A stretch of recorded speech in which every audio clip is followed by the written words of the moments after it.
Today I'm going to be here for a while. I'm going to introduce now the candidates, and I'm going to introduce them in the order that they will be coming up. Our first candidate is Laura Oatman. Laura.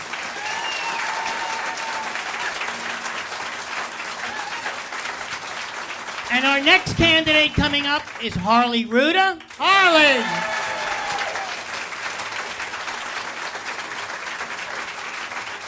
Next candidate is Dr. Hans Kierstead. And the final candidate is Omar Siddiqui. I will just tell you, just before I introduce somebody who I know very well, I will just tell you the thing that scares me, and that's why this is so important, is that I was there in California when they did the top 2 primary. And we are in a top 2 primary, and the Republicans are much more disciplined than us. In all these districts, they're going to have 2 candidates, and we're going to have 6, 7, and more. So the importance of this today is that we come together and you look at and you begin to pick the candidates that you want to work with, and that we come out of this with only 3 or 4 candidates at each, that we really think are the viable candidates. That's why I'm so glad that HB Huddle has chosen the 4 that they think, because it would be criminal if we win the vote, the overall vote in all these districts, but lose the candidates because of that. That would be terrible. So now I'm going to stop. I'm going to seriously stop and introduce, and I have to say it very quickly, the candidate for the 72nd, who will also be the moderator for the 72nd Assembly District, somebody that I know very well, who I am so proud of, both from being someone who has great values, progressive values, and has also been a great person in the business community and a great family person. I am so pleased to introduce my son, Joshua Lowe.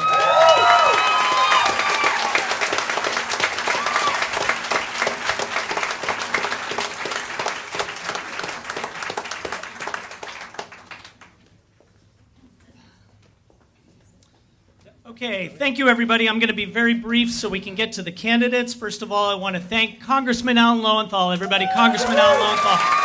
Alan Lowenthal, unbeknownst to all of you, is the greatest dad in the world, and I would debate anybody on any stage on that topic, as a matter of fact. And one quick thing to say about Congressman Lowenthal, which is germane to this group, is that he was the muscle and created the framework behind California's Independent Redistricting Commission, which even gives us the ability to take on Dana Rohrabacher in the 48th Congressional District. So thank you, Congressman Lowenthal, for that work. I also want to thank the candidates for being here. Of course, they're going through a tremendous sacrifice to represent the 48th District, and we recognize them. And most importantly, I want to thank the people in this room for your civic engagement, for being interested, for being volunteers, for getting your neighbors to volunteer, and to take the 48th District to its rightful place, to one of these candidates on stage today. With that, I'm going to go directly into the rules of this debate and familiarize you with the rules. There are 5 portions, 5 components of today's schedule. The first is a question that will have a 2-minute response and 7-minute debate or discussion afterwards that I will be moderating. Secondly, there will be a yes or no component, very brief. I will ask each one of the candidates whether they support yes or no by raising their hand.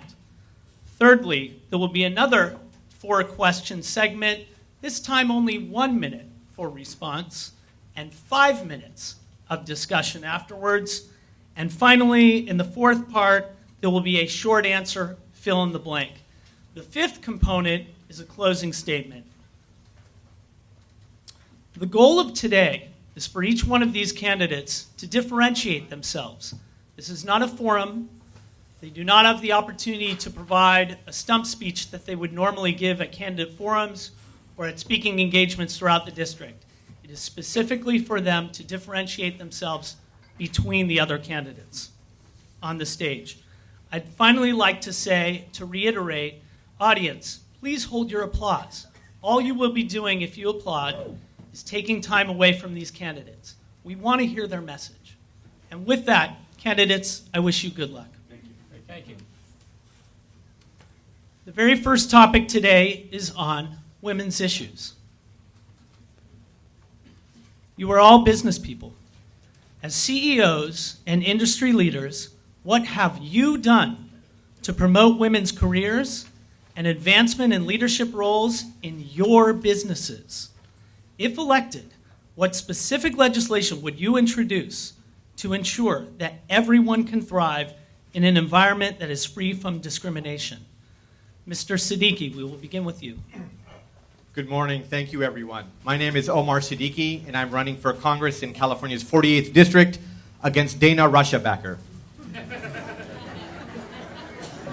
I'm glad this is the first question, because as a father of young daughters, it is important to me that we ensure that all women in our country have the ability to have the same opportunities that men do. In my business, I run a law firm, and it is important to me that I seek and look for diversity, especially women, diversity in women, Hispanic.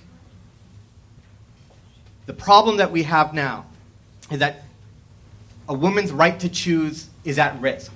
Planned Parenthood is fundamentally at risk. So it's important that as business owners, what we do is we provide opportunities for families to have the issues presented before them in terms of a woman's right to choose, fighting against defunding Planned Parenthood, ensuring that gender gaps are minimized. There's a lot of opportunity out there for businesses to give families more family-friendly corporate environment. And that's one thing that's important at my law firm as well, is we want to make sure that there's a work policy for families and make that into a priority. I think it's important to incentivize corporations who have mandatory family paid leave acts as well. Amongst the industrialized nations, our country lags far behind. I will support legislation, which is the first thing I'll do. I will support legislation that prevents lawmakers from using taxpayer money to settle harassment claims. It's time for our community to step up and recognize that women's rights are human rights. Dr. Kierstead. Dr. Kierstead, would it be okay if we attempted to use the overhead microphone so we don't have to pass it forward? Sure. Audience, if you cannot hear, please let us know right away. So can you hear me? Yes. Is that all right? Great. I prefer not to use the microphone. Well, listen, women's issues are they're big ticket items for me. I'm running a clinical trial right now at Hoag Hospital treating women with ovarian cancer. So I'm dealing with the women in their compromised positions, and I'm dealing with the families that are dealing with these women in compromised positions. And I've come to know that these compromised positions come about without having cancer. You know, this Me Too movement for me has just been an amazing revelation in our society, and it's my dear hope that this turns into a lasting change. There's got to be a lasting change.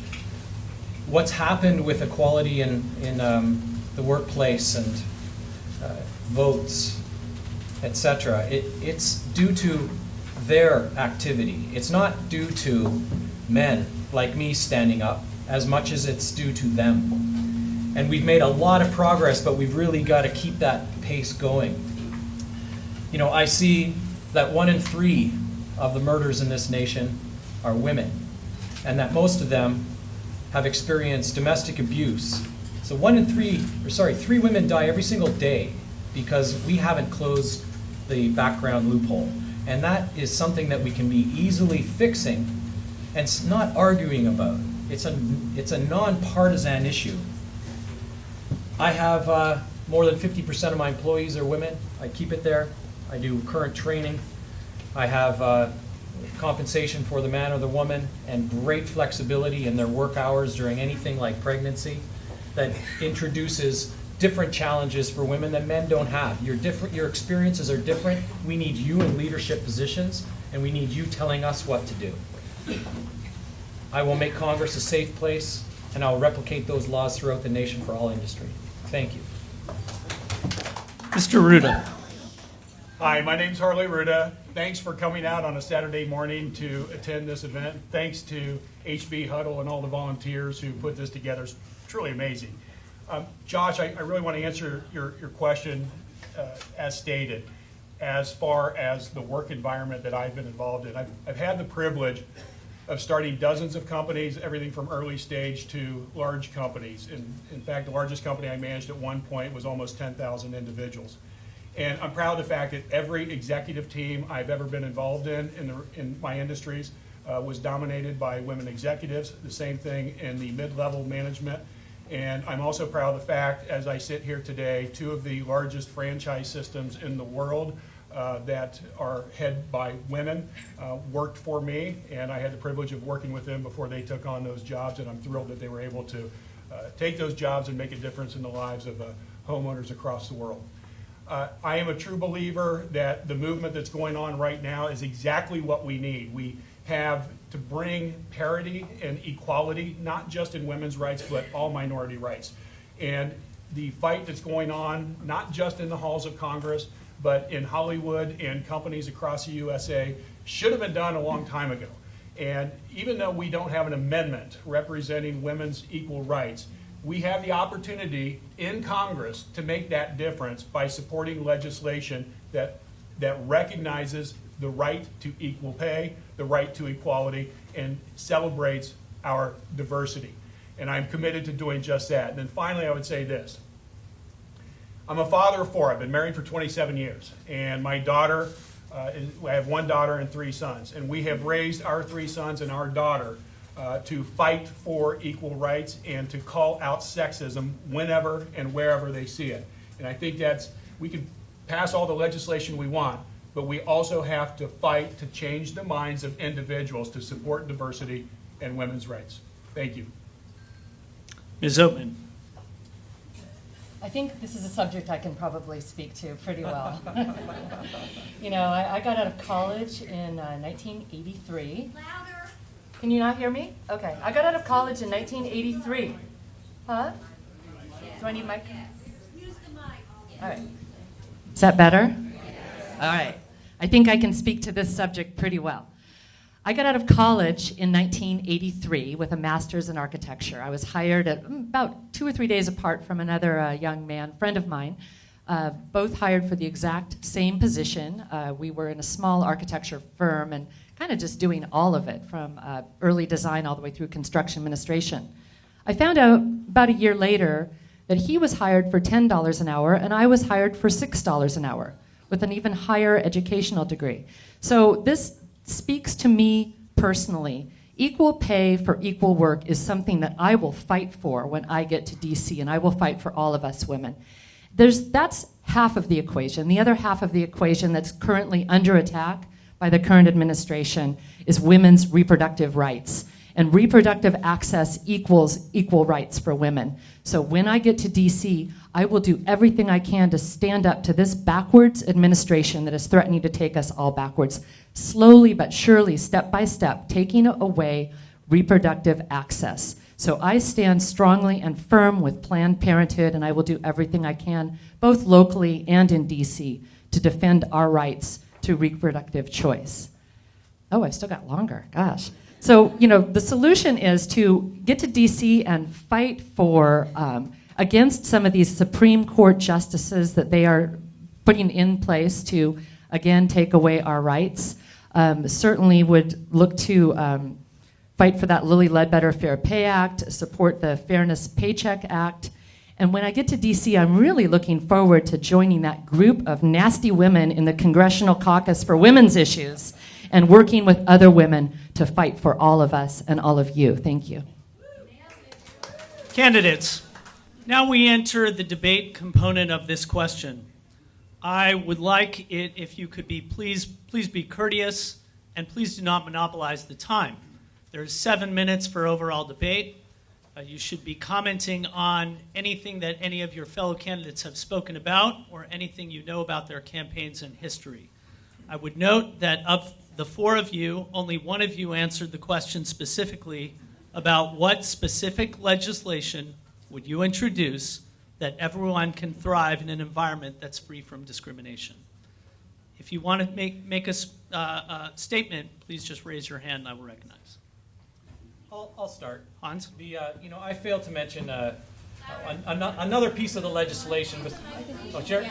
Yeah, no problem. One of the things I failed to mention, Laura just reminded me of, was the 80 cents on the dollar that women are making compared to men nationwide. And that's just a travesty. We've got an Equality Act in our company that prohibits such things. That does not exist nationwide, so that equal paycheck, equalizing that paycheck is one of the primary laws that needs to be backed. And then the other one is legislation, of course, as I had previously mentioned, to make sure Congress is a safe place. And that's particular legislation as well. Mr. Sadiq. I think what's important also, though, is that we remember that no matter how many laws are enacted to protect women and minorities, it's a mindset, too. Because even if there are laws, which there needs to be, it's ensuring that the corporate world and the corporate environment recognizes the importance of this issue, that this issue isn't about profits, it's about people, it's about families, it's about doing what's right for everyone, all men, women, children in America. Josh, I would add, I think I mentioned earlier, that while the amendment for women's rights did not pass, there is legislation that supports that exact outcome in Congress, and I would add my name to it. I would add my name to the Equality Act on day one and fair pay and transparency between men and women. Yeah, and something, of course, I forgot to mention when we were talking earlier. At Oatman Architects, we have 7 employees. 4 of them are men, 3 of them are women. So I do everything within our organization to promote women in architecture. And as a woman who's worked in a male-dominated field all of her life, there's no one better suited to go to a male-dominated DC and clean up that mess. So one of the pieces of legislation that I'm really feeling strongly about that I would like to promote on the floor would be STEM education for girls. Because as a woman who's in a typically sort of a male-dominated environment of engineering and architecture, I think our little girls need to focus on getting into math and science and technology because that is the way of the future. That's where the jobs are going to be in our future.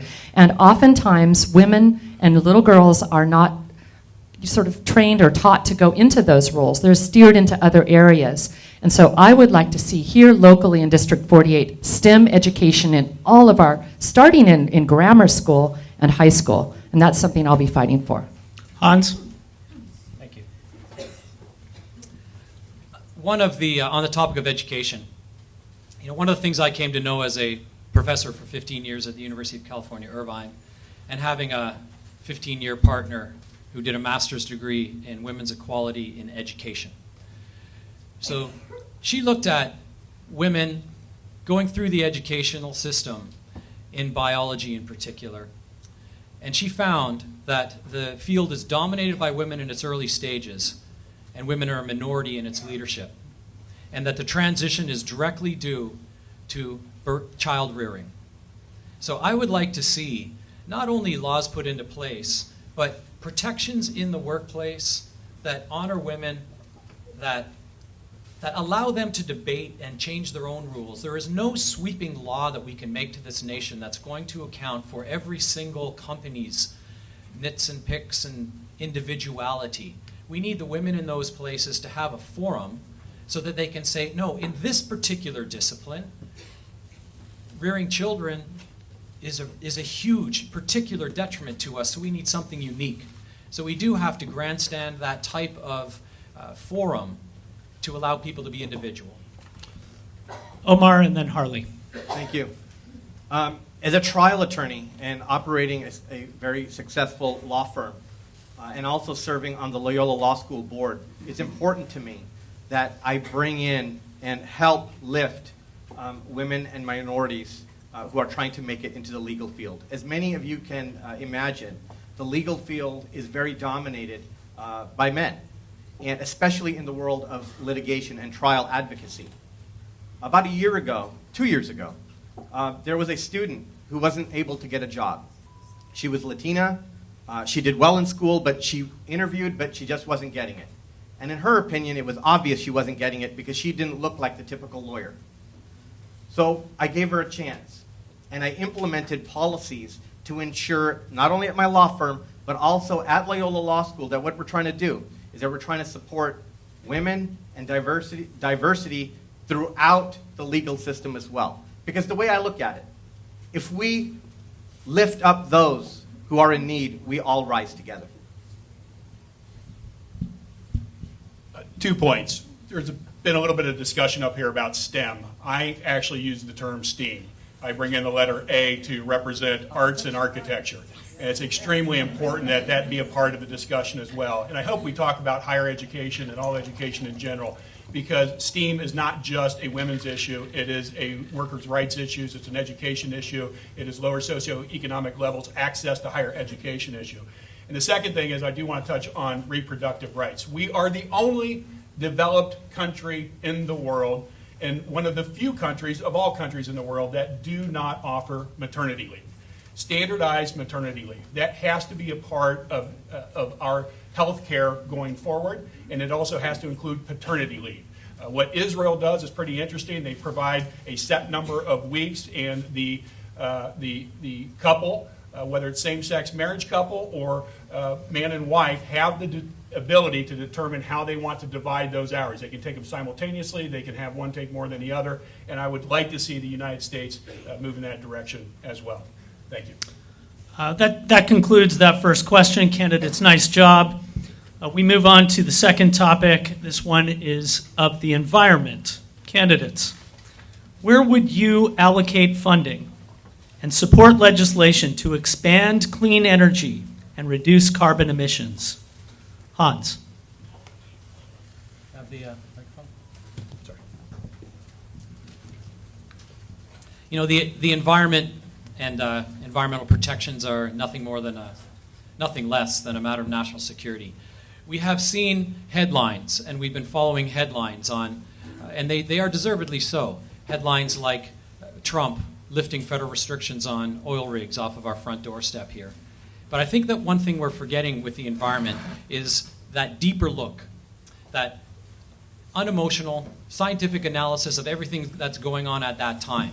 And did you know that the last day of business before this last year ended, the fracking rules were completely changed so that we can now have toxins leached into the water, into those cracks in fracking. They were barred by the Obama campaign, and now they're there. We have had the reversal of restrictions for gear on oil rigs, restrictions that would have saved the lives of 11 people on the BP oil spill.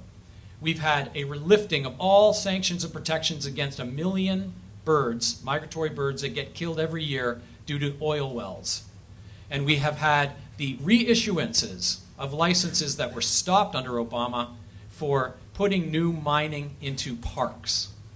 All of that in the last 4 days of last year while everyone was rallying about other things and not paying attention.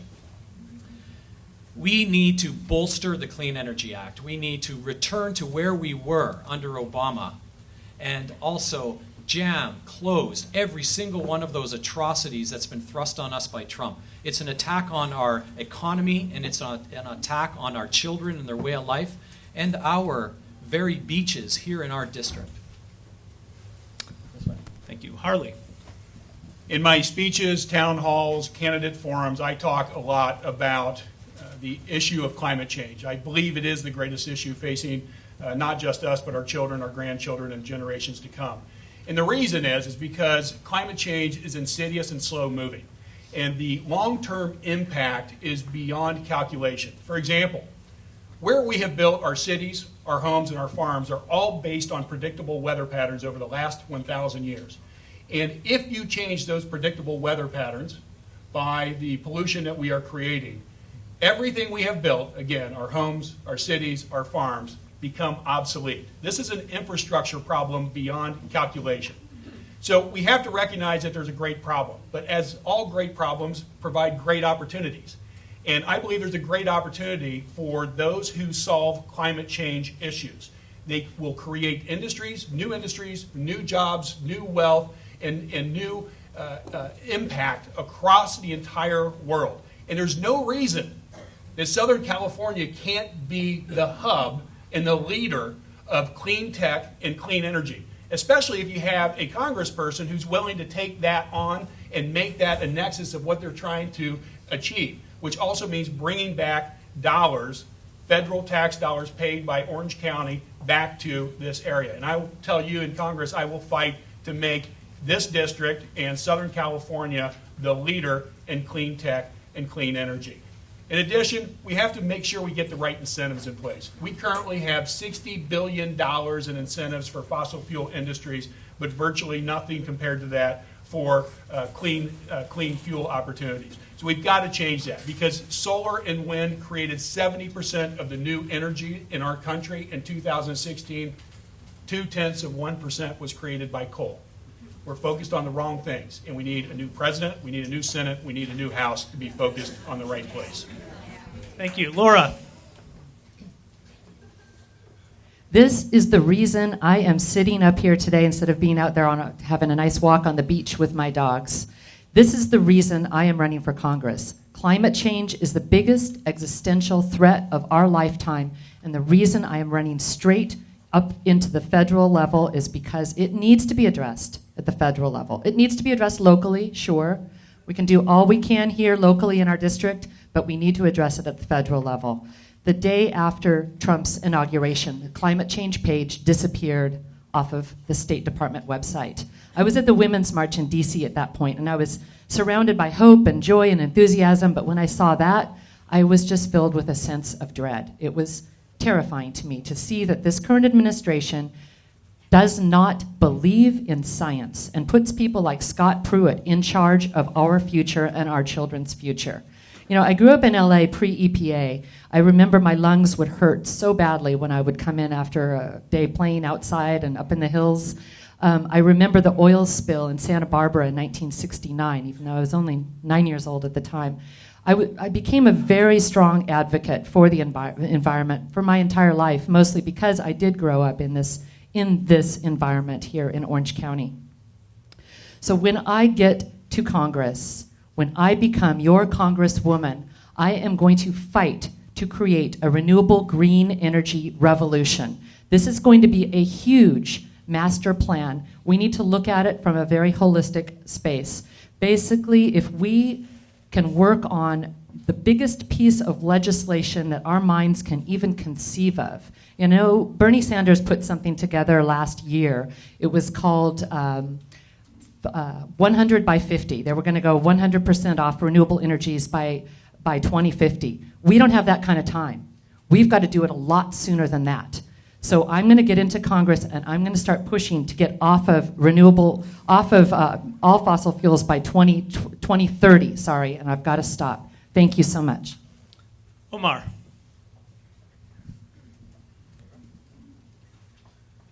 I serve as an advisor to the FBI on matters of national security and counterterrorism. And one thing that I stress at every single meeting is that climate change and the environmental issues are issues of national security. Adverse planet effects do not care if you are Democrat or Republican. The climate change is real, the crisis is real, the time is short, the leadership in President Trump and Dana Rohrabacher is significantly lacking. Prior to becoming an attorney, I also became an engineer. I hold degrees in environmental engineering. And I emphasize that it's our responsibility to establish a clean, green future. Climate change is a threat to our entire planet. It doesn't distinguish between nations. It's an issue of national security with rising sea levels, for example. Dana Rohrabacher, for example, is a skeptic of scientific evidence. He denies that climate change is even real. He's even made mention that perhaps greenhouse gases aren't dinosaur flatulence, which is ridiculous, and is the antithesis of what science is about. We must pass legislation that funds clean technologies, environmental protection, sustainability research, and emphasize green jobs. The 48th district should be at the forefront of green energy, because that green energy will make our nation, our district, and our state more sustainable and secure. What I would want to do in Congress is to ensure that the Trump administration stops acting like we have another planet to go to, which we don't. Besides, it isn't an option because he's also defunded NASA as well. My law firm is representing the Friends of Coyote Hills against the battle against Chevron. As you can imagine, Chevron is pouring everything it has into preserving one of the largest parcels of land left here in Orange County. My law firm and myself have taken that battle to Chevron. I can take on Chevron. I can take on Rohrabacher, and I intend to ensure that we enact enough legislation to protect our nation. Thank you. I believe Congressman Rohrabacher is on record as saying the greatest threat to the United States is an asteroid. Candidates, it is now the debate period. I do encourage you, that's true. Candidates, I encourage you to really challenge each other's position, feel comfortable debating. This is what the group wants to see. Please, you have 7 minutes. Hans, would you like to begin? Certainly. Well, fundamentally, I truly believe that everyone up here on this stage has the proper mindset and the proper emotion to bring to bear. No doubt about it. And very well said by each of my colleagues up here. So emotion, drive, ambition, check. I think that we've all developed businesses, and they've all been successful. Some larger than others, but we all get it. From an employer's perspective, from a leadership perspective, we know how to enact change, we know how to rally people together, get advisors, and the like. So from a business perspective, check. I think that post that, we start to differentiate the four of us. I think that probably if anybody up here, Laura probably wins as an activist. I think you've actually taken some solid steps, and I really admire you for that. I think with legal training as lawyers, both Harley and Omar have some superiority in hitting this from a legal perspective. But by way of differentiation, and I believe I stand alone here, I am the only scientist up here. And science of climate change and the science of the environment, these two things are fundamentally a science. That's what it is. When we see Scott Pruitt in there, the very individual who was trying to hack down the EPA, and he got put into place by Trump, what did he enact? All scientific laws. Laws governing the science and disposition and conduct of science. When we saw the CDC ban the use of anything, they were all words of science. When we saw the EPA ban the use of words, all of them were science. So this is fundamentally a science issue, and as a career scientist, I think I stand alone in trying to bring that to bear at this issue. Laura. Thank you. Well, stem cell science and environmental science are two very different fields. I have been an environmental activist, as I said, throughout my life. A lot of my background I haven't really gotten into, but before the crash, I worked for a large hotel firm, an architecture firm, and worked on a lot of designed a lot of sustainable green hotels. The last project I was actually a part of was Masdar City in Abu Dhabi, 100% carbon-free city. And designing this with teams of experts all around the world. My expertise in this subject is unparalleled and unmatched. And for this reason, I am in the process of putting together, so watch my website. It's going to be unleashed on you all in another week or so, my Envision America 2050. It's going to be the greatest master plan you've ever seen, with our country covered with high-speed rail connecting all of the major cities across the country. We'll have wind, solar, geothermal farms. We're going to have a plan. I'm an architect. I've been trained to take a dream, put together a team, make it a plan, build it, and make our dream a reality. And I hope that I'll have that opportunity to do that for you in Congress. Thank you. Harley and then Omar. 97% of the scientists in the world, accredited scientists, recognize humankind's impact on climate change. And by the way, probably 97% of the world knows that too. So this isn't a debate about whether we need more scientists holding up their hands and saying we recognize climate change as an issue. This is about leadership. This is about passion. This is about compassion, about getting results by getting people involved, understanding the issue, and getting behind it and fighting for it. And that's exactly what I will do in Congress. I'm committed to doing that. It's also about being honest and transparent and educating as much as we can from schools to colleges to through academia and beyond to make clear that this issue, as insidious as it is, there are opportunities to address it and fix it. Stanford University just came out with an incredible study that showed if we move to renewable energy solely, 100%, it would prevent 7 million premature deaths, save $20 trillion, and create 24 million jobs. The economic opportunity in addressing climate change is huge. Let's be the country that does that. China's invested $360 billion in it, and we're pulling out of the Paris Climate Accord. It's completely wrong direction. Thank you. Candidates, thank you. Regrettably, Omar, we have run out of time on that question. We will make sure that we can hear from you on further topics. I will make sure to prioritize you in that component of the debate. The next topic is a very timely one. It is about immigration and refugees, all over the news these days. The question, candidates, is what reasonable limits would you support to meet the needs of families, communities, and the economy while maintaining America's role as a beacon of hope for people seeking freedom and security? This is a softball. You guys are going to be fine with this. Harley, go ahead.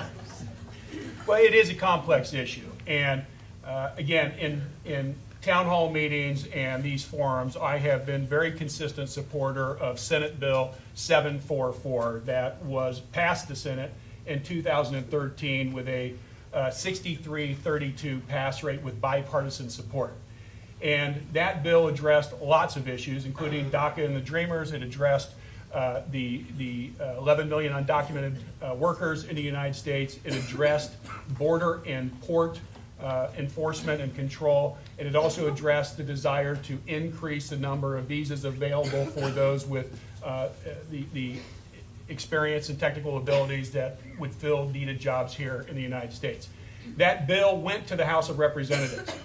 And again, I want to emphasize it passed the Senate 2-1 with bipartisan support, and then it went to the House of Representatives, where it goes to committee. And this is the typical process for a bill, whether it starts in the House or the Senate. It's sitting in committee, and Speaker of the House, Boehner, never let it out of committee to the floor to have a full vote. Why? Because the Tea Party told him, if you let it out of committee, we will make sure you're no longer Speaker of the House.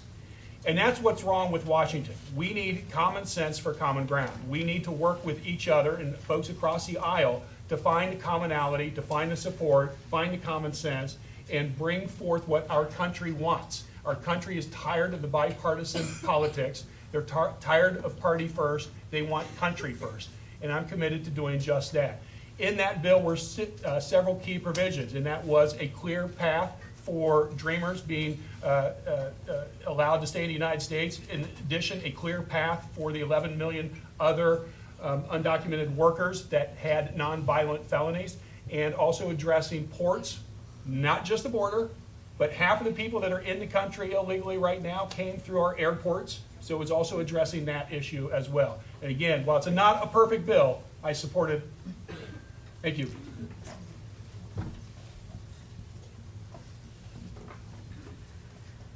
Let me just start by saying, let's pass a Clean Dream Act now and stop letting our dreamers be used as bargaining chips in what's going on in Washington right now. You know, I'm not going to give an inch in my opposition to Trump's outrageous anti-immigration policies.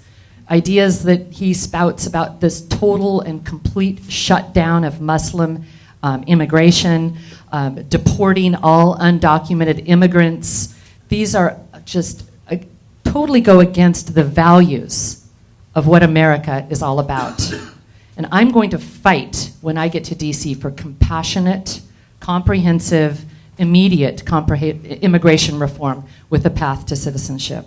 You know, my grandmother was an unauthorized worker from Scotland. She came over the Canadian border to escape a system very similar to what so many immigrants are all about, to follow that American dream, because she otherwise would have been in a life of servitude in Scotland. We are a country of immigrants, and at one time or other, all of our ancestors were immigrants. So we need to start with a compassionate immigration reform bill. By canceling DACA, Trump has put these 800,000 young people in this place where they have no idea what their future holds. So we need to pass a Clean Dream Act, and we need to expand DAPA as well for the parents of dreamers. Now, it would allow all undocumented people who have been in the US for at least 5 years to stay in this country without fear of being deported. Basically, there are 9 million aspiring Americans who've been here at least 5 years. And it is just insane for them all now to be in fear of being deported. So we need to institute this very quick, comprehensive, compassionate path to citizenship as quickly as possible. I do not support building that $18 billion wall. And if Trump thinks that he wants to pay for it, I would suggest he sell some of his hotels and pay for it himself. Thank you. Omar. His hotels are leveraged.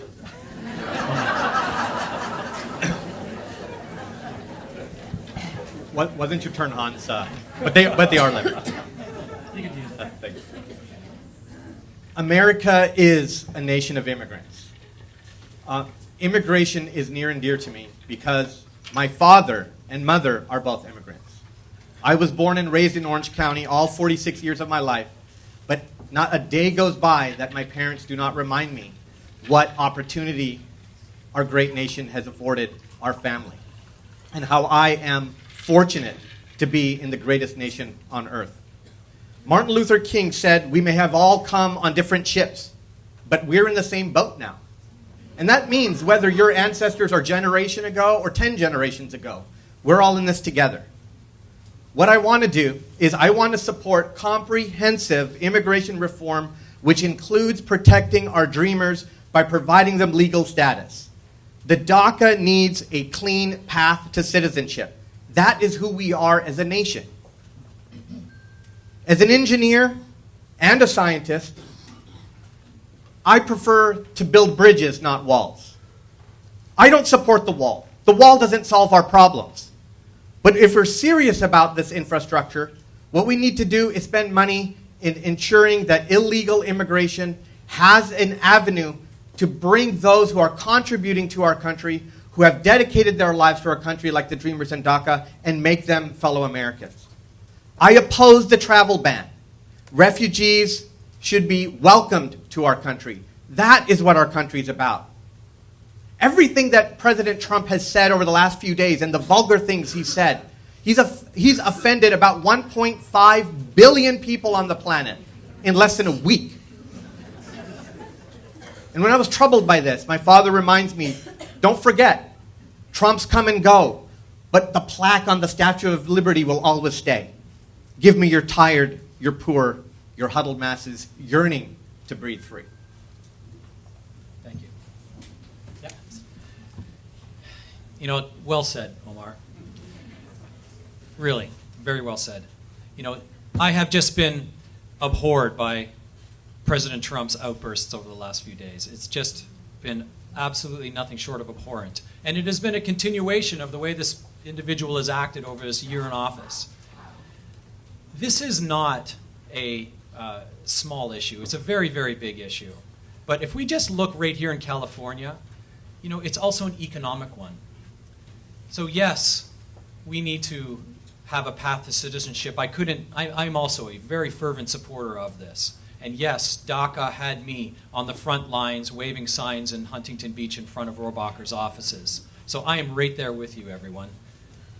But you know, this is also an economic argument. Did you know of the immigrants that are here in California? They contribute, the undocumented immigrants in California contribute $3 billion in taxes, and they contribute $12 billion to Social Security with no hope of ever realizing that. $12 billion into a system that is sketchy, it's on its edge. Our Social Security is at threat because it is underfunded, and $12 billion of it, generated by 1 in 10 workers in California, it is being kept alive by them. The contributions to America are far, far greater, of course. You know, I'm one of them. So I think I'm the only immigrant up here. I immigrated to this country with absolutely nothing in my pocket. You know, my democratic upbringings were a single mom growing our own food with no money. And I've risen up to be not that.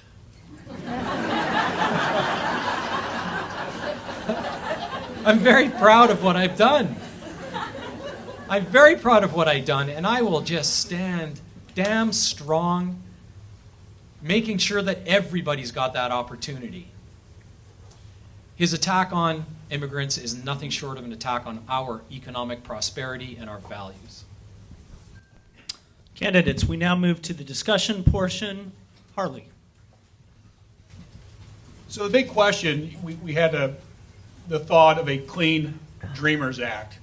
And I want to go on record that while there is a discussion and a negotiation going on right now that includes funding for border security, and the number being thrown out is around $18 billion. I want to go on the record as saying I would take that deal right now on behalf of the Dreamers. I will not hold up or hold them hostage for other items. And I'm curious as to what the other three candidates here believe in, because the four things that are on the table as being discussed between our leadership in both parties is the Dreamers, it is funding for border security, chain migration, and the lottery system. And the big two, obviously, are funding for border protection and the Dreamers. And assuming that those four pieces fall in line with Senate Bill 744 that I talked about earlier, I support it. And I want to know if any of these other candidates up here are unwilling to support it without just a straight, Clean Dreamers Act. Omar. I hear often from pro-Trumpers that the immigration ban and the ban against allowing immigrants into our country is a security issue. You may all recall the analogy he gave of if you had a bowl of Skittles or candy and you were told that just one or two of them are dangerous, would you eat any of them from the bowl? That's the analogy they like to use.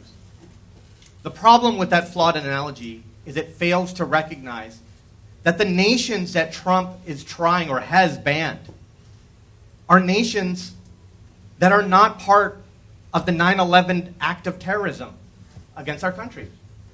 It is obvious that what President Trump and his administration is doing is using the threat of national security as a means to scare our fellow citizens into believing that we must ban people. We must ban people based on race or ethnicity or national origin for a national security issue. But that is not the case. One thing that I want you all to take away from today is just remember, think back to your roots. Who was it in your family that came to America? Imagine at some point in time, whether you were Irish or whether you were English, or even if you were considered at the time of the 13 colonies, are you an original colonist or are you British? This issue of immigration is deep-rooted into our nation. I believe that as the only candidate who understands what it means to be a person of color, do you realize, even though I'm FBI Director of Special Projects, I get questioned about my allegiance to my country. Even though I serve as an FBI Director of Special Projects, even though I serve on the front lines of counterterrorism, I'm questioned just because of my skin color, just because of my name. That's not the America we are. We need to ensure that what we do is we recognize that national security and protecting our citizens are not mutually exclusive. They are together. They're one. We have to protect our immigrants. And like I said before, if you protect those who are beneath us, who need our help, we all rise together. Omar, are you able to answer Harley's question directly, specifically, please? Well, I think what Mr. Ruda is emphasizing is that we have to have a clear path to citizenship. And I agree that especially we need to ensure that dreamers and those who are affected, as President Trump is trying to remove them quickly, that there is a clear path. Because what cannot happen is we as a nation make a promise that if you come forward, if you follow these certain things, if you are a model citizen, we will give you the opportunity to stay, but now revoke that promise. Omar, my question is really simple. Will you give up some money for a fence and a border security in exchange for the Dreamers? That's it. It's pretty simple. Absolutely. There doesn't need to be a wall. That wall is not going to prevent people from building a taller ladder. Thank you, Omar. Hans and then Laura, let's try and do a minute each so we each have enough time before this question's over. Sure. Answering the question is pretty straightforward. Yes. So, of course, I think that as a contingency, that's good. The only thing that I worry about, Harley, in making that so definitive, although I want to, is, what Congress does, what the administration is doing, it's tying tit for tat with things. If they're linked too solidly, it can, in some cases, lead to delay. So we saw the tax bill come in only if the enrollment was penalties were dropped. We saw it come in only if you get it. So there's 2 or 3 instances of where we get a bill put in with a contingency, and that scares me. The one thing I wanted to say that I don't think has been said, I was walking the riverbed a little while ago. Thousands and thousands of Orange County residents, people just like you and I, with good jobs, etc., living in a tent. And I was walking that with Muhammad Ali, and I realized how many people were immigrants there and how important it is to provide them a path out of poverty by way of education. Do we have time for Laura, or is the question in 1 minute, Laura? Okay. Yes. Yes, I would not vote against a border wall if it meant that we would have to let go of our dreamers. I would always stand with our dreamers. That being said, it's interesting to see what's going on with the vision of that border wall. Now it's not so much a wall anymore. Now it's kind of more like a fence. And, it's not going to go the entire border. It's just going to go on part of the borders. And I'm sitting there scratching my head thinking, isn't that what we have right now? It's very strange. So, yeah, but it's still going to cost whatever. Nested in this anti-immigration policy is a deep-rooted racism, and that is what's so disgusting to me.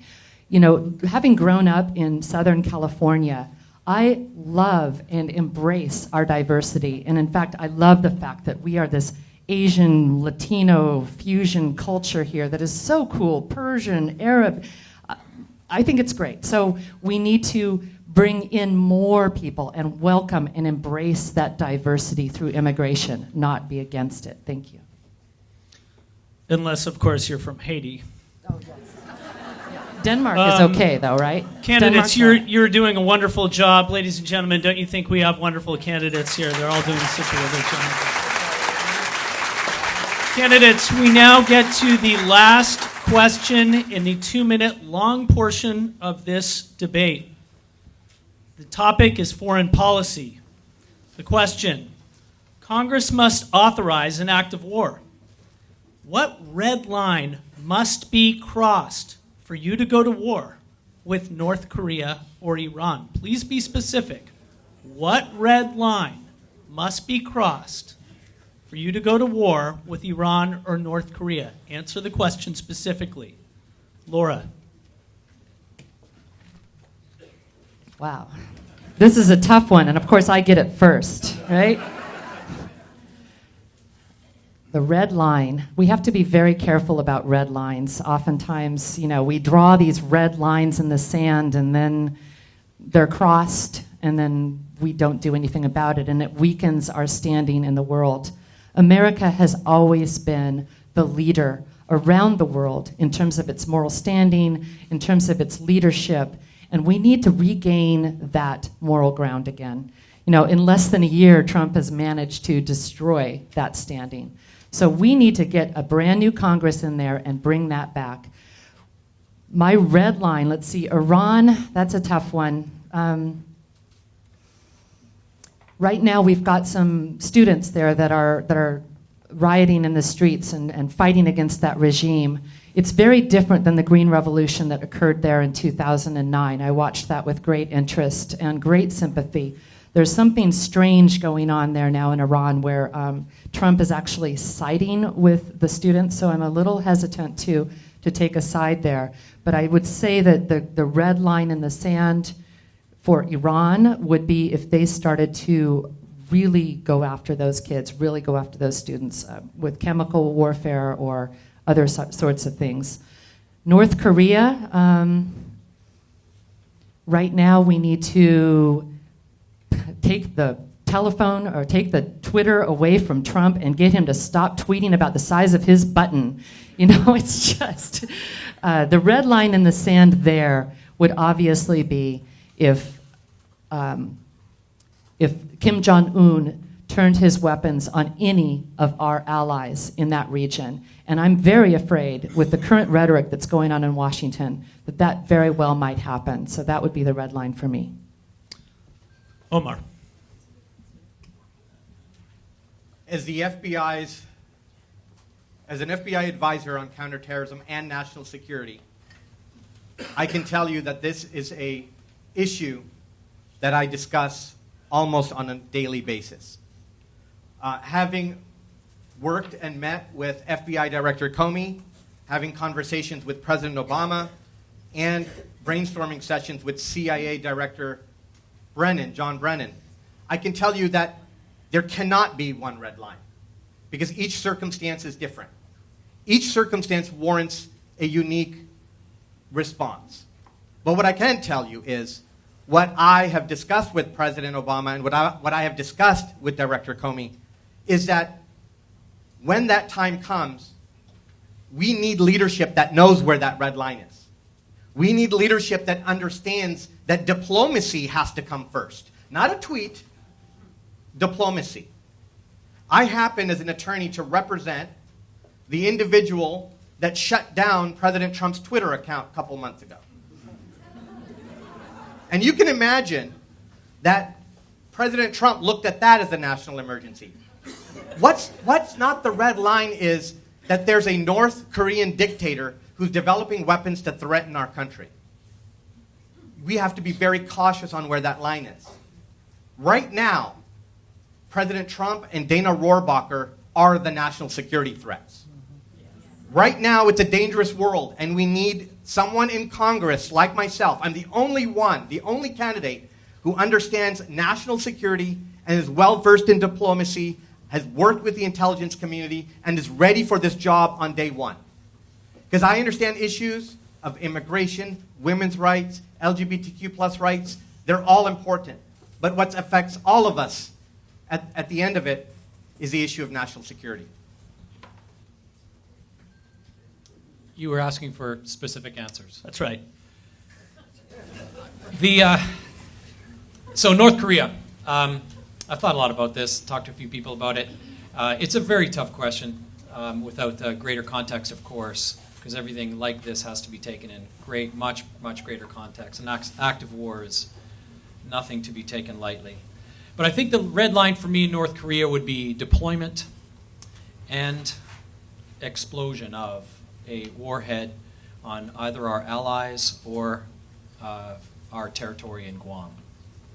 I think the red line for Iran, Iran, the Khomeini, is extending what they call their sphere of influence, their front line, and they are attacking regimes, Shiite-wide, Iraq, Yemen, etc.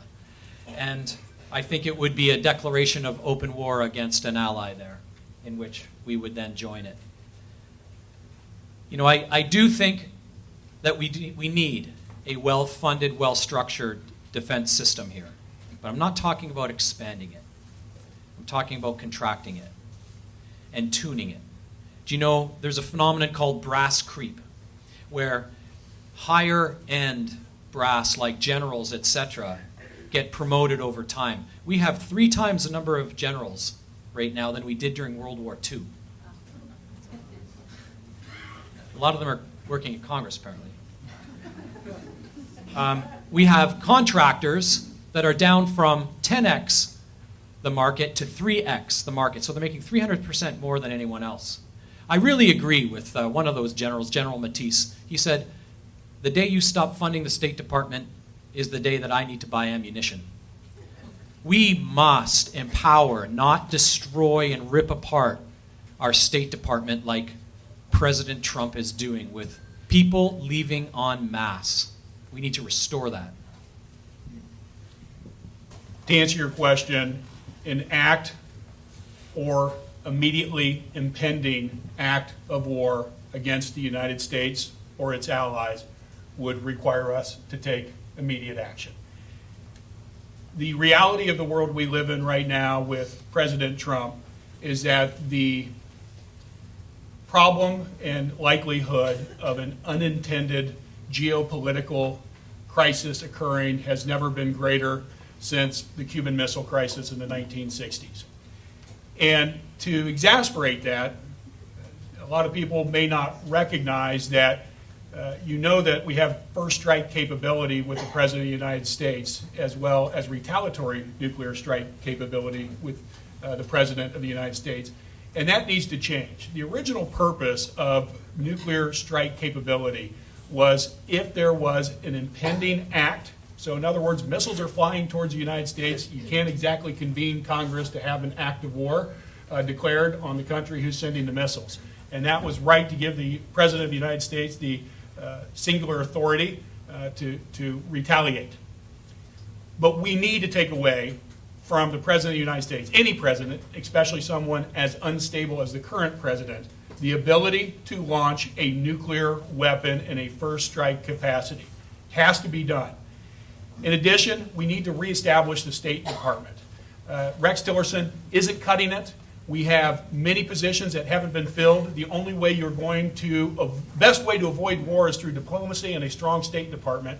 And we need to refund that, get the jobs in place, the appointments filled, and address it. We also have to recognize our military budget is greater than the next 7 countries combined.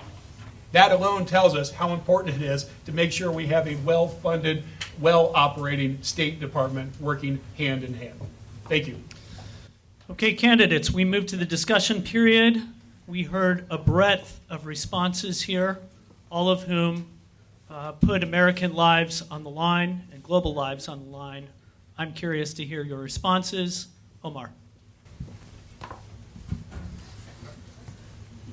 One issue that we commonly discuss in national security briefings is at what point in time is it okay for us to take military action? And generally, historically, it has been that if there's a threat to American lives, if there's a threat to our allies, or if there's threat to American property or territory, that is when our country can start looking at options. However, I emphasize, my father recalls the Cuban Missile Crisis and what it was like in America, saying goodbye on a weekend, not knowing what's going to happen. We must try diplomacy first. That is an emphasis. For example, the Iran nuclear deal has to be kept. We don't want reckless military action in the Middle East or North Korea. All that happens is if you have a North Korean dictator and President Trump building more weapons, escalating the situation. What we need to do is elect proper leadership. We're all tense right now because of the individual who's holding the nuclear button. But I don't remember discussing this with I don't remember having this issue when President Obama was president. It's because irregardless of whether you were Republican or Democrat, you had faith in that person. You may not have agreed on his views, but you agreed that that person was responsible and intelligent and would act in the best interests of his country, not in the best interests of himself. Harley.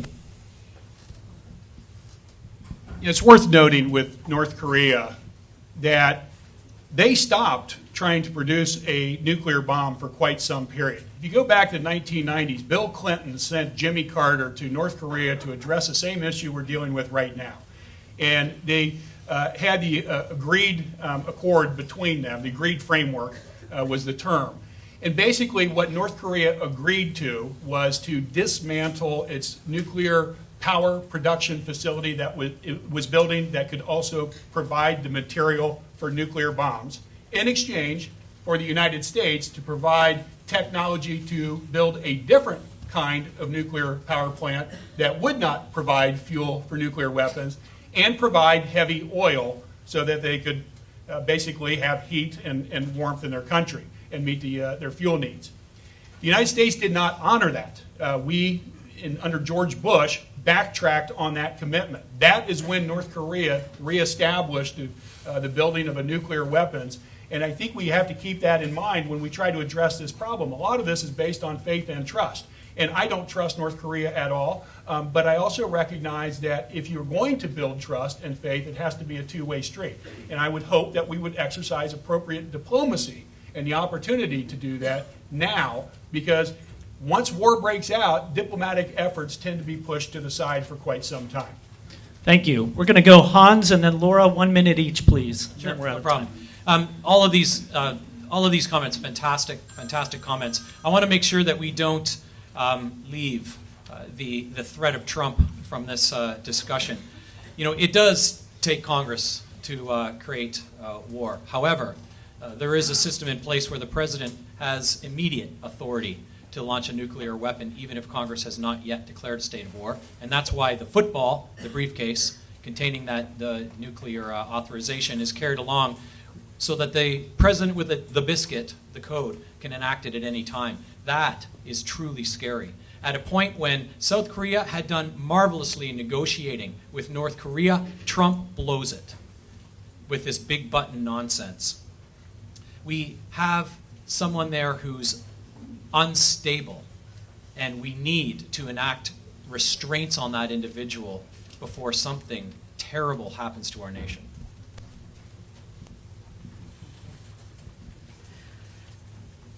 There's probably nobody up here on the stage that is so against war as I am. I take "thou shalt not kill" very literally.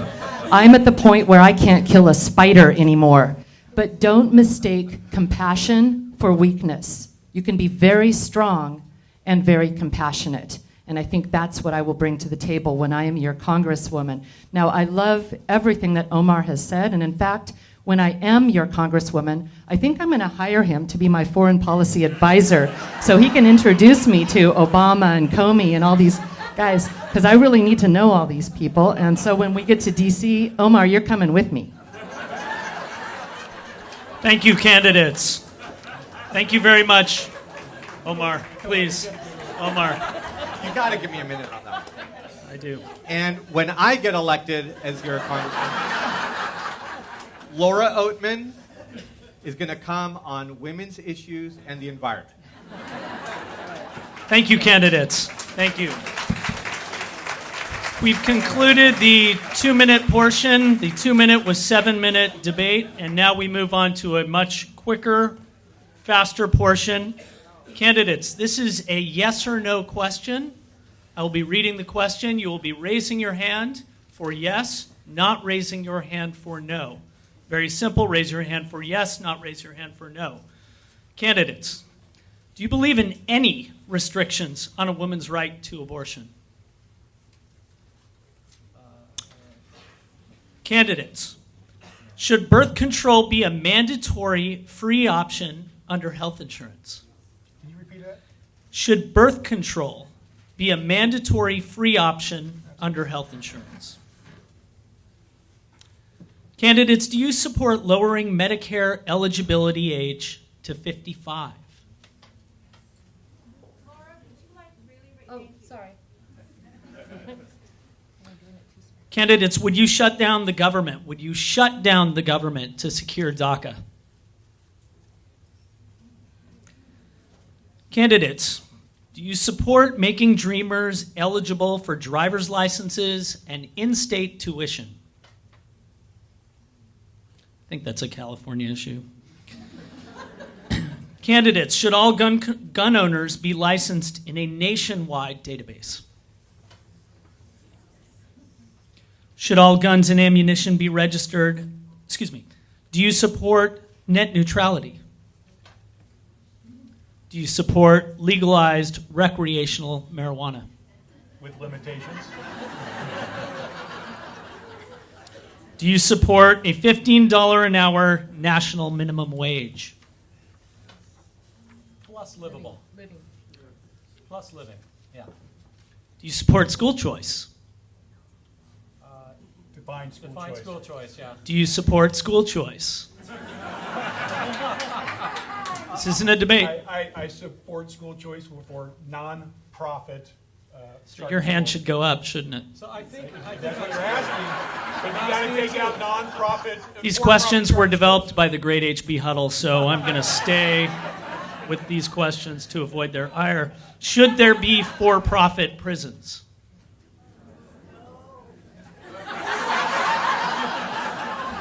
Should election day be a federal holiday? Absolutely. we need one. Thank you. Will you be joining the Women's March next Saturday? Should churches pay taxes? Synagogues? Mosques? That was an H.B. Huddle question. Would you vote to impeach Trump? Would you vote to impeach Trump under the 25th Amendment? Should states be allowed to make people work in order to get Medicaid? Should states be able to make the choice and be allowed to make people work in order to get Medicaid?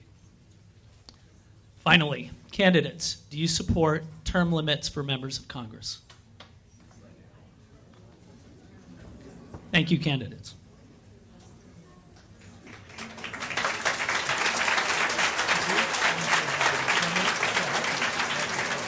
We move on to the next portion of the debate.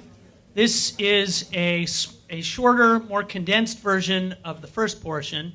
Instead of 2-minute answers, we move to 1-minute answers. Instead of 7 minutes of debate time, we move to 5 minutes of debate time. Candidates, I ask you out of courtesy to try and keep your debate comments limited to give everybody an opportunity to speak. The issue is homelessness. What do you think the role of the federal government is in supporting local communities dealing with people experiencing homelessness? Omar Siddiqui. Homelessness in 60 seconds, right? Homelessness is a massive issue across our country. Over 450 people live camped outside Santa Ana City Council and where the Orange County Superior Courts are.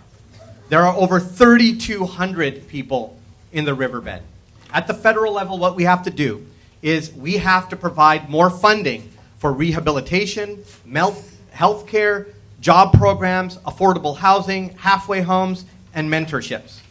What's key is a lot of the homeless need help, not just an opportunity help, but many of them also need mental help, counseling help. I love to run, and I go running every morning, and I come across the same homeless person named Craig. And I'll get to him in a second because my time is up. Yeah, 1 minute? Okay, great. As I said earlier, I went down and I walked the riverbed because I wanted to see it, taste it, and feel it. I took my little son, 8-year-old Connor, who asked a whole bunch of amazing questions.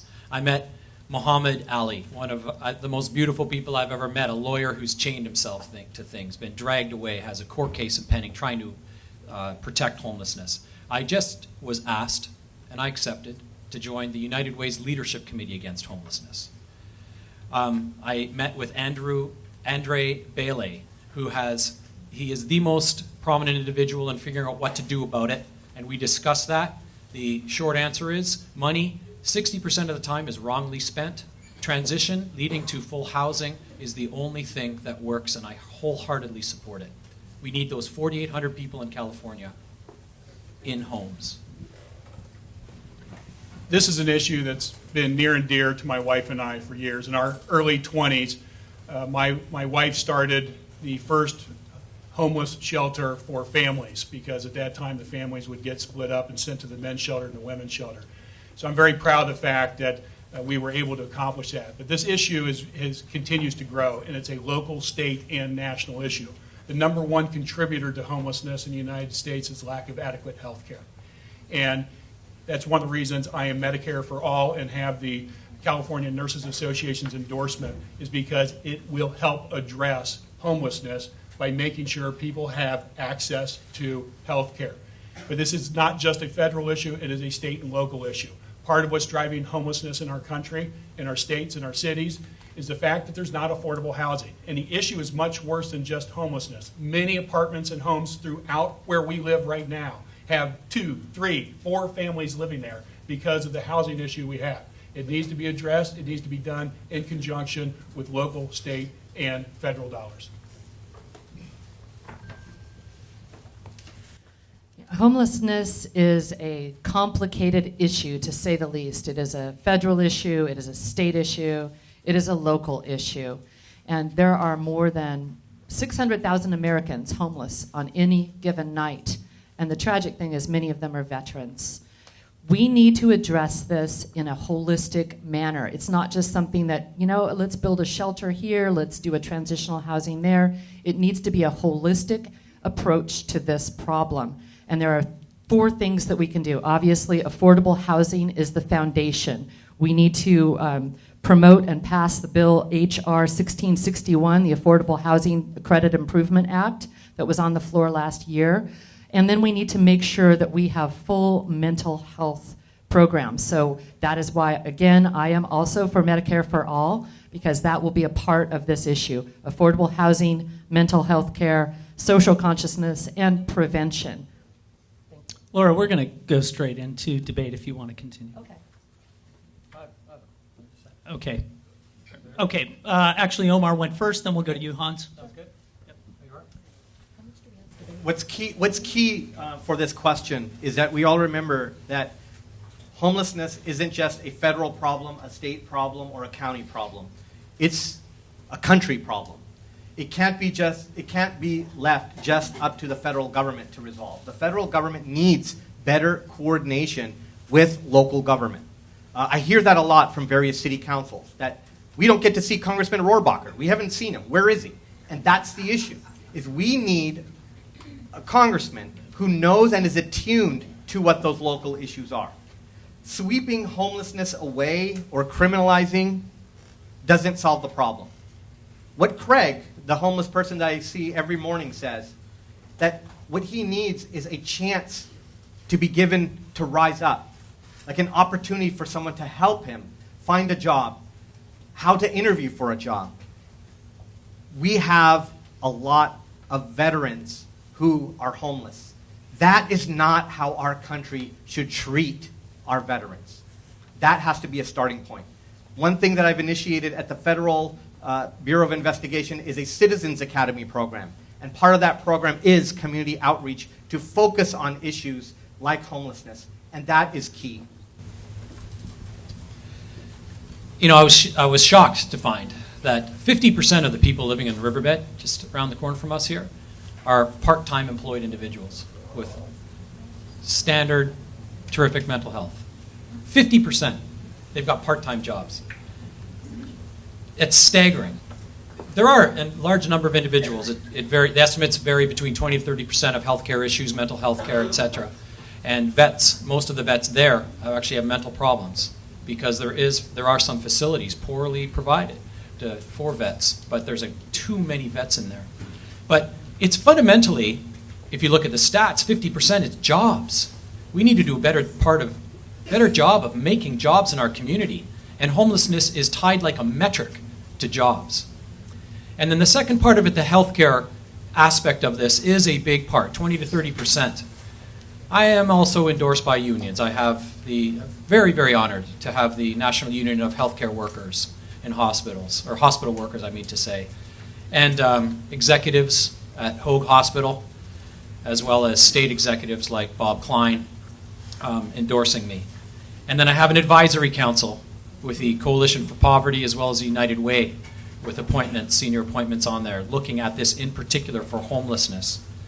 And I'm approaching CEOs trying to get part of their expenditures for corporate social responsibility tied to these particular programs for those 4,800 people that are homeless here in Orange County. 30 seconds each. Sorry, candidates. We're on a strict time limit. The issue of homelessness is driven by much greater issues, and number one is quality jobs. The middle class is shrinking in the United States. 3 individuals have the wealth equivalent to the bottom 50%. We've got to rebuild the middle class, and the best way to do that is through access to higher education, which means better jobs. And that's why we need to focus on higher education and Medicare for all. By doing that, you're doing the best thing you can to start addressing the long-term implications of homelessness. But short-term, we have to work together to have immediate housing and medical attention provided. Yep. The answer to homelessness is a brand new Congress.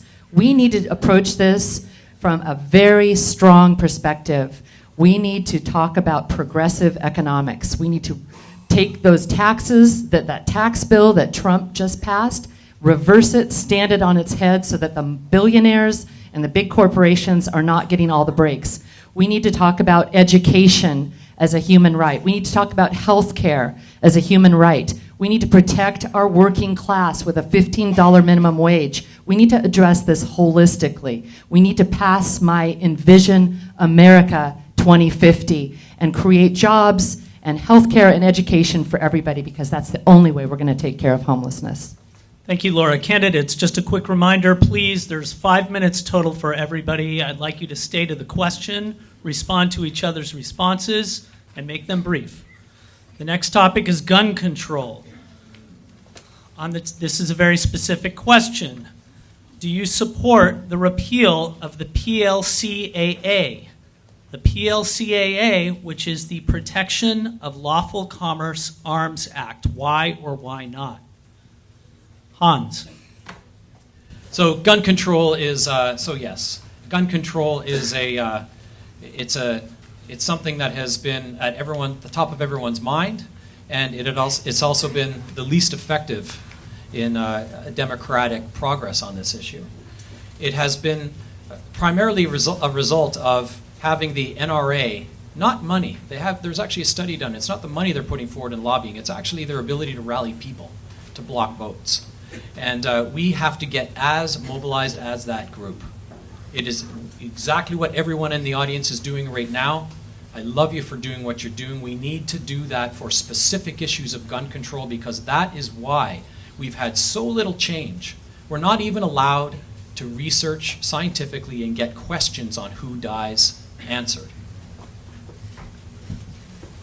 I've been very clear on this issue in supporting on a national basis what we do right here in California. And that is making sure that all guns are licensed, all guns are permitted, a 10-day waiting period, a ban on assault weapons, limitations and bans on high-capacity magazines, and making sure that those on the no-fly list do not have access to guns. This has to be a national basis. The whole issue we have is states have different laws, and because of that, they can transport guns across state lines without having to necessarily respect the laws of the state they're going into.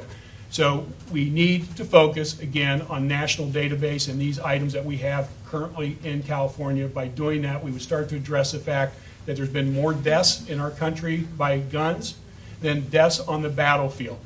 And that's just since 1968. More deaths by guns in our country than all deaths on battlefields representing our country.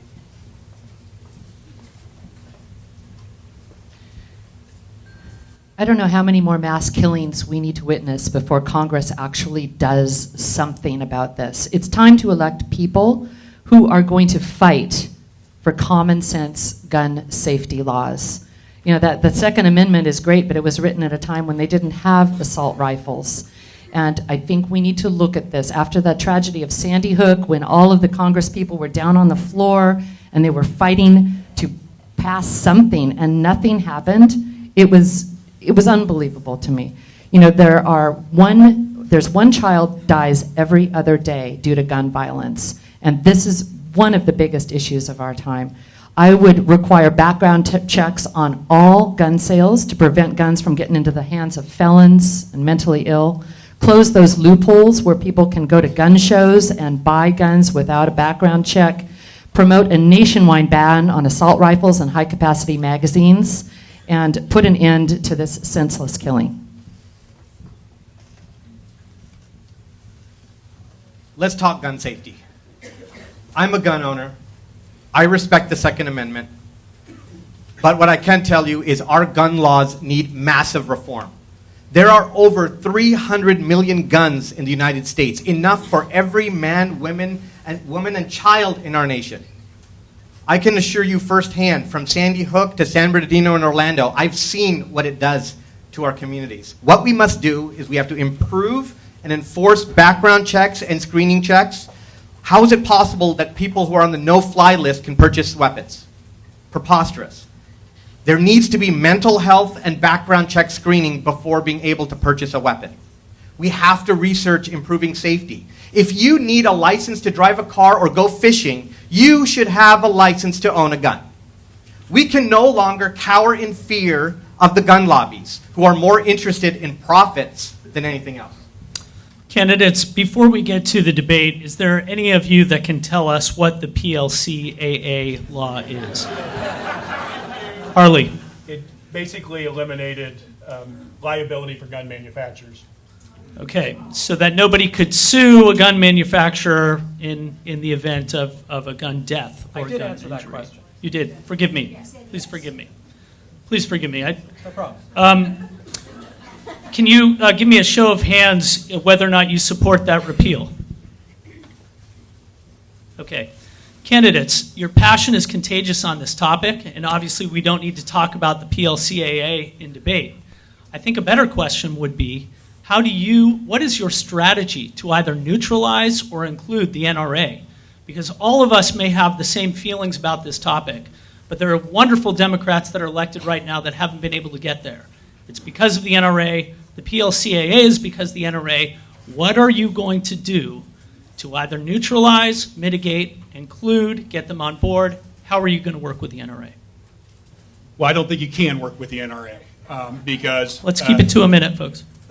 There was a coup that took place in the NRA back, I think it was in the early 80s, that moved it to this extremism that they currently have. The only way we can address this is twofold. One, either elect enough people in the House and the Senate and the White House to pass the legislation you need to, or second, and hopefully simultaneously, address the amount of dark money that comes into our elections. Citizens United increased from $150 million to $1.6 billion a year coming into these elections. And if you don't eliminate that, you're going to have the same result where the NRA is able to influence elections, control elections, and own congressmen who are beholden to the funds that are provided to them. Eliminate Citizens United, and we can do that through legislation. We can address this. Everybody will get 1 minute. I have a different approach, and that's, Harley, I with all respect, I thought exactly the same thing, and I started looking down that road. Do you know, Mike Bloomberg set out a fund of billions of dollars and matched dollar for dollar every real dollar and every dark dollar that was paid by the NRC in legislation. So he said, if you're going to take money from somebody, I'll match it, and I'll take that incentive away from you, and it did nothing. The latest research on this shows that it's all mobilization. What I would do is focus on that. Gun violence is a women's issue. 5 times more likely of homicide if there's a gun in the house if you're a woman.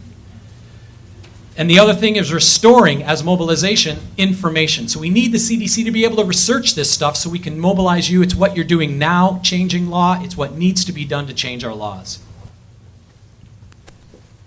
In our country, automobiles used to be one of the largest causes of deaths in our country. But what did we do? Did we get rid of automobiles? No. What we did is we researched anti-lock braking systems, airbags. We improved the technology. Right. We need to do the same with gun reform. We need to do the same with guns as well. I think working with the NRA should happen to the degree that we need to make sure that bump stocks, semi-automatics are restricted or banned altogether, and that guns themselves have preventative measures to prevent the number of deaths that we have, senseless deaths as well. I think the NRA should also acknowledge that we need to have safety, background, and mental health checks.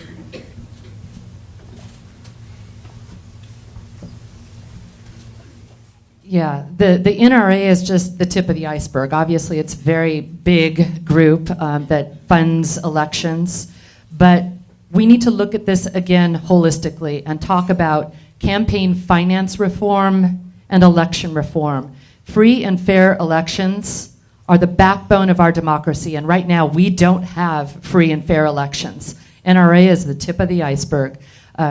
We need to overturn Citizens United. There are two core provisions in that we need to go after. One is talking about corporate personhood, where corporations are equal to people, and money equals free speech. No, money is not free speech. We need to overturn Citizens United. I'm working with a couple of groups, movetoamend.org and moneyoutvotersin.org. I suggest you all look at the website and join me in getting money out of our elections. Thank you.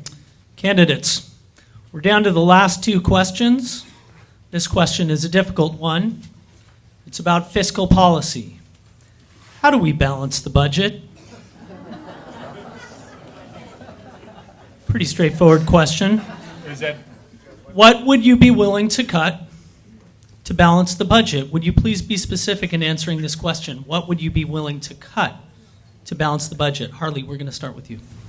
Sure. Actually, I think balancing the budget is the wrong question. The idea is to have surpluses at times and deficits at times because the government needs to help stimulate the economy in times of recession. But you cannot run a a deficit over and over. And that's what we're doing right now. We're up to $19.5 trillion. The best way to address it is to eliminate a lot of the tax incentives. We've got about a $450 billion gap between revenues raised and what we spend. Yet we give away $1.5 trillion in tax breaks. And a lot of that goes to fossil fuel industries, which I talked about earlier, as well as big pharma and big oil, big gas. Those are areas that we need to focus on. Stop providing tax breaks for those types of entities. That's the quickest way to get to a balanced budget. Well, it's not going to happen by giving billionaires and corporations big tax breaks, like just what happened on December 22nd. And balancing the budget will be tricky, but I'm telling you, I'm looking at that big piece of the pie. 57 cents on every dollar goes to the military. And Trump wants to increase that amount by $100 billion a year. Now, this is insane. This is why we need more women in Congress, because when women are there, we talk about spending on the things that we need to spend on: Medicare, healthcare, education, nurturing types of things for our country. War is not the answer. War will never be the answer. Now, of course, we need a strong military, but the amount of money that he's talking about increasing now into the budget for the military is insane.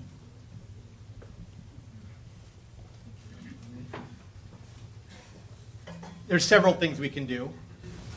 Starting with, of course, stopping Trump and all of his golfing trips would be key. But that aside, military contracts. We spend over $600 billion on our military. But the problem is, yes, we need a very strong military national defense. But we don't need to pay $500 for a toilet seat on the B-1 bomber when Home Depot charges much less. We can also curb billions of dollars of aid we provide to foreign nations, especially foreign nations that don't respect human rights and women's rights and don't promote democracy. We should also raise taxes on Wall Street. Corporations, many Fortune 500 companies pay 0% in taxes. And finally, what we can do is overturn this GOP tax fraud that was recently initiated. I'll try to be very specific. Balancing the budget, fiscal policy. So firstly, stop the tax incentives to big corporations. You know, I've built and sold 3 companies. I'm on my 4th. They've all done very, very well. I never got a tax incentive. I'm not sure why a multi-billion-dollar corporation can't stand on its own legs. Secondly, the defense contractor issue is absolutely spot on. We need to eliminate the surplus. Contractors, as I said previously, get 3x the market rate if they're defense contractors, and secondly, the brass creep, as I'd also mentioned. But fourthly, and most importantly, and something that I'm quite uniquely situated to do, is represent that 1/5 of our economy in tuning the healthcare system. It is 1/5 of our economy and 25% of our growth, and I have very, very specific measures to tune that current budget while improving it with a single-payer system. Pricing transparency, medical records reform, access to generics. Candidates, it's now time for debate. Harley? Yeah, Hans, you mentioned you've got specifics on that, and I know you mentioned the other night you also had specific legislation you wanted to introduce. I'm proud of the fact we just posted our education plan on our website. Will you be posting that soon? Yeah. Your stuff? Great. Yeah, we just released a brand new website. I believe it was yesterday, and so all of our issues on it. We'll be appending it as we go. Okay, very good. Omar Siddiqui. Well, I just want to emphasize something about trading DACA for funding the wall that Harley was mentioning earlier. I want to emphasize that's not possible. That's a no. We cannot trade $1.6 billion for a wall at the cost of the Dreamers. We can't put a price on human lives. We simply can't do that. Last comments, candidates? We will move to our final question as it relates to the debate portion of this debate. It might be the most pivotal one, actually, for the people in this room. It is about local issues. What 48th District local issue would you prioritize in your first term? And how specifically would you work with locally elected officials to get that through? Laura.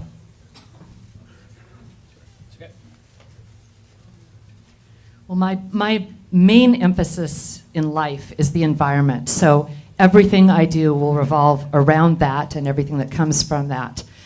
So locally, one of the biggest issues that I am proud to say that I am standing against is Poseidon. And I will do everything I can to fight that at every level. It's not going to be easy. I can't pretend that it will, but I know that it is something that is going to be very detrimental to our environment, and we need to push back on that and continue the fight no matter how hard the battle's going to be.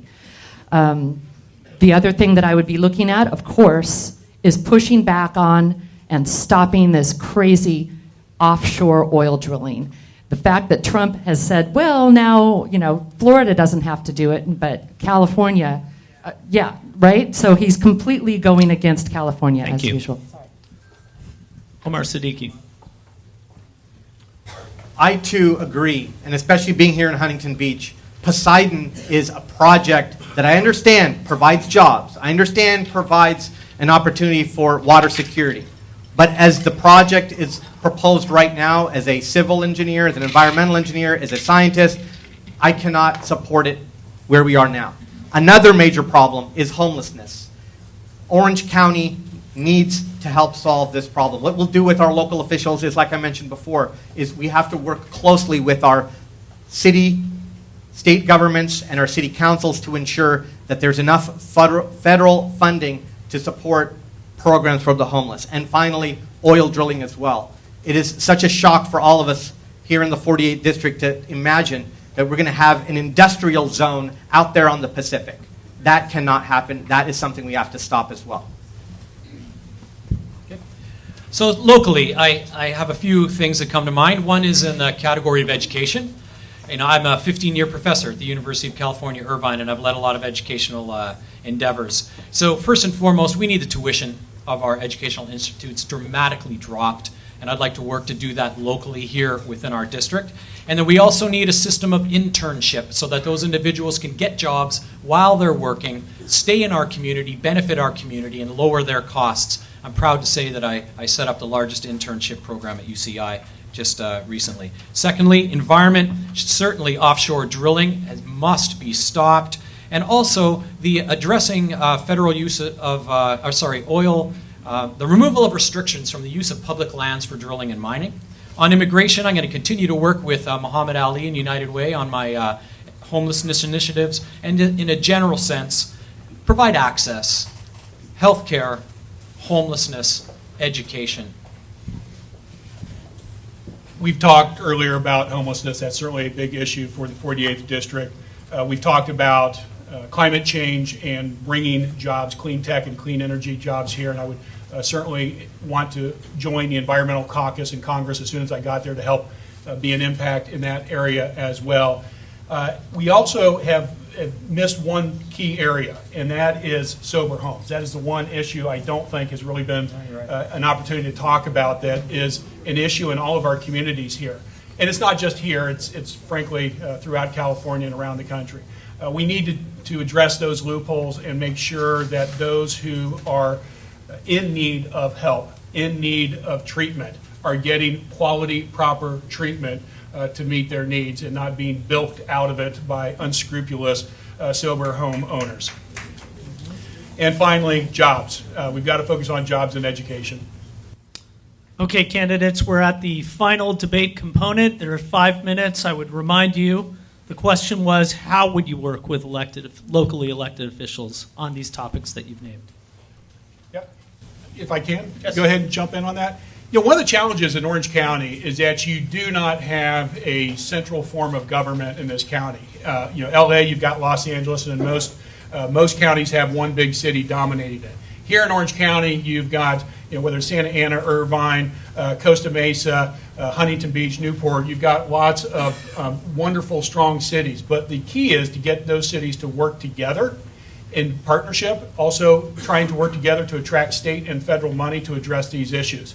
And so one of the things I would want to focus on is working with those leaders, academic leaders, business leaders, and civic leaders, and elected leaders to provide the master plan to address a lot of these issues. It's not going to be any one individual's plan. It's got to be a group plan that works together to make that happen, and I'm certainly committed to doing that. Hans? How specifically to work with the local officials? I was in a wonderful breakfast meeting yesterday morning with the United Way, in which they're pulling together a leadership council, and in that room were several of our local officials, and I'm delighted to be in that kind of environment talking through the issues. But more particularly, work with individuals like Melissa Fox, Ross Chun, who have very kindly endorsed with me, and I work with those individuals. If I can be anyone when I grow up, I want to be like Ross Chun. If Ross is here, I love you. Just a phenomenal person who just reaches across aisles, gets things done. That is the type of individual that I wish to align with to affect change. Omar and Laura, 1 minute each, please. Thank you. I think what we need to do is we need to make sure that city, state, and county leaders are a part of all discussions and in the planning and research of any issue, of any city issue. Local elected officials have to have a say on federal projects that impact the local community. From Councilwoman Letitia in Tustin to Councilman Taj in Artesia, who have also endorsed me, we need to ensure that our local elected officials are part of the process from the beginning, so you don't get surprised. Guess what? There's going to be a Poseidon plant in your neighborhood. It should not start in Washington. It should include our local officials.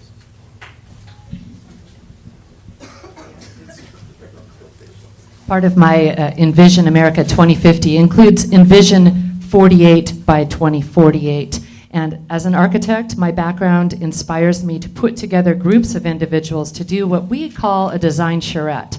So once I become your congresswoman, I'm going to put together a series of workshops with elected officials, business leaders, community activists, and start to really create this plan for all of the cities here in District 48 to work towards becoming 100% renewable energy with transportation and green energy and jobs, and just create the most incredible place for all of us to live. It's already an amazing place. You've got to admit, this, as I was driving up the coast today, I was just thinking, man, we live in a beautiful place, but let's make it even better. That's a great way to finish the debate component of this debate. So thank you, candidates, so much.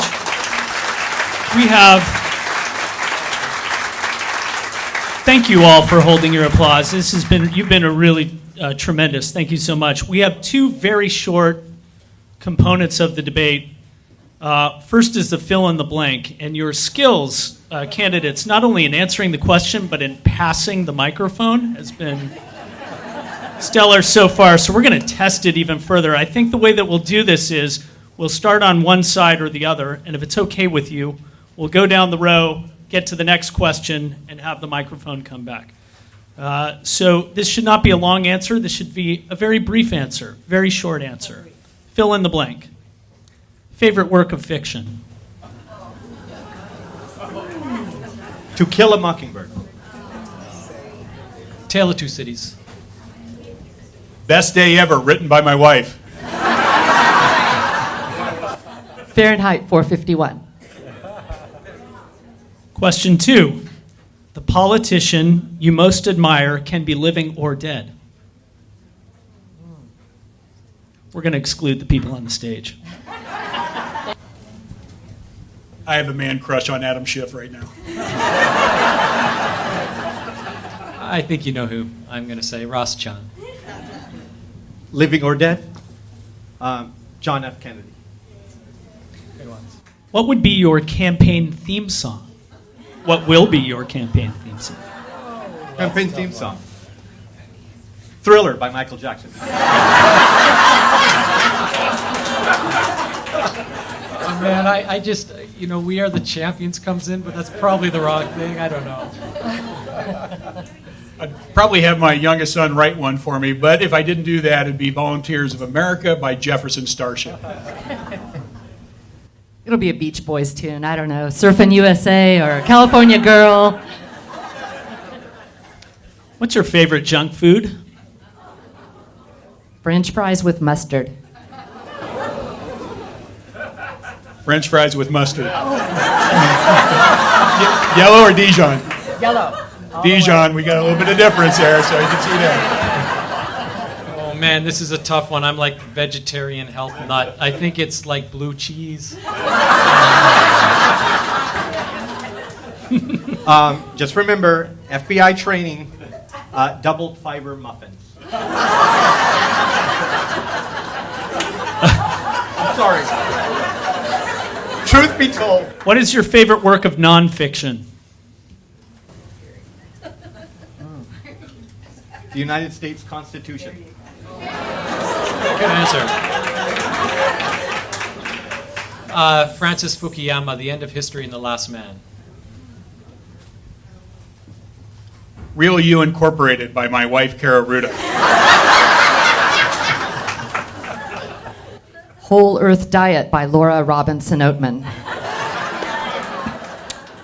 Laura, what's your pet peeve?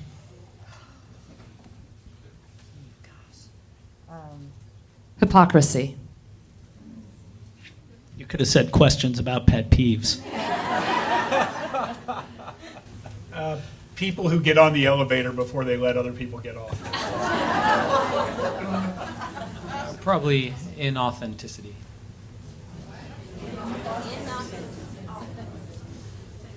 Donald Trump. Not one morning. Sorry, reminds me of the match game. Yeah. Who is your role model? My father.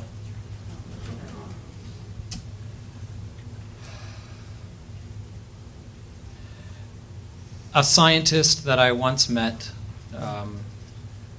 who asked me not to use his name because he's, for several personal reasons of his own, that bridged the gap in science and politics and policy. I think everybody is a role model, and we all take something from that. But the person who's had the most influence on me would be my father and my wife. My grandma Betty, who immigrated from Scotland when she was just 15 with her 16-year-old sister, and they made enough money here in America to bring the rest of the family, all their brothers, here to America. Great answers. Which current Republican Congress member, this says congressman, Congress member, would you invite to dinner first if you win?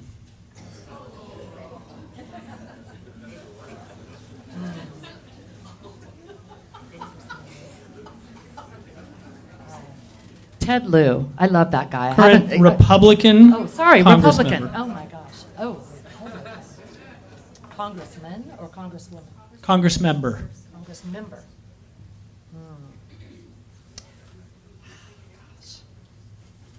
Does Dana Rohrabacher count? Last time I checked, Dana he is a Rohrabacher. current Congress member.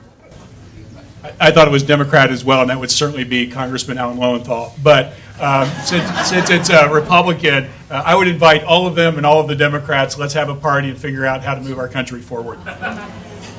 You know, I'm a sucker for punishment. I do the same thing. I'd actually want to sit and talk with Dana Rohrabacher.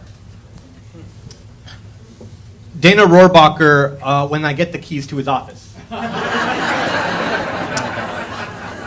Omar, the next question is, please name one hero and one shiro. My father and my mother. You know, a hero for me is certainly my father, coming from where he did. A hero is certainly my wife. I'll answer for him because I have the same answer, and it is my father and my wife. They've both been instrumental in my life, and Hans has said the same thing about his father and his wife, and I'd say we're fortunate to have that type of folks in our life. Well, my hero is my husband because of everything that we have gone through together over the last 33 years. My shiro would be probably my Grandma Betty again, but since she's already taken, I'm going to say Ada Braseño, my new friend from Unite Here. She is my shiro. Okay, the last two questions are very consequential to this country. Laura, Mac or PC? Mac, obviously. Mac. Apple Watch. I have both, so if I were to lean, Mac. Last question, Omar. Cats or dogs? Horses?